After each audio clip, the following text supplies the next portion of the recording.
I know the administration is trying feverishly to get as many resources as we possibly can to the Ukrainian forces on the ground without putting U.S. boots on the ground. That's the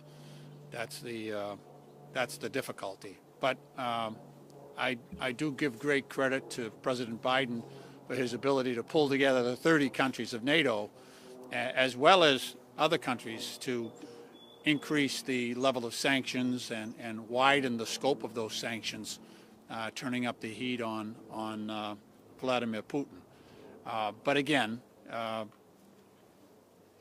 things are growing worse by the hour in Ukraine, and there's an ultimate point at which I think either under the UN banner or the NATO banner, the free world will be forced to respond. We have to remember that for the first time, the United States is trying a different approach with our allies to an invasion of a country that could easily, an invasion that could escalate into full-scale world war.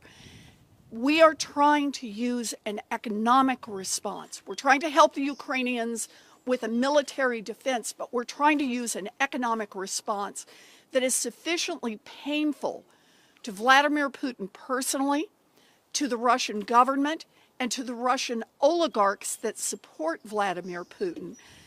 Sufficiently painful that Vladimir Putin will back up, that he will decide that continuing to impose this kind of pain on Ukraine is not worth what it is doing to the economy in Russia and what it is doing to Russia's interaction with the rest of the world. We have taken historic steps, and I give full credit to President Biden, who has worked with our allies so that the economic sanctions, for the first time ever, involve countries all around the world and have cut Russia off from the formal banking system. This is extraordinary. Nothing like this has happened before. American companies and other European companies are following up. As you know, McDonald's is pulling out. MasterCard and Visa have said no more.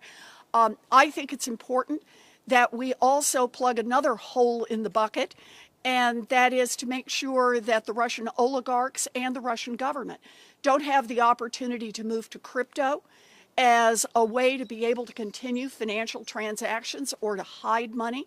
We have to keep in mind that Russia right now, 3/4 of all of the ransomware attacks come through Russia. So they're good at being able to hide money and use illicit activities for helping support the economics of the country. This is a real problem. North Korea and has already been using crypto, for example, in order to evade economic sanctions around the world. So we've still got a lot of work to do. We're going to continue to work on it and continue to support Ukraine on both a military and a humanitarian level.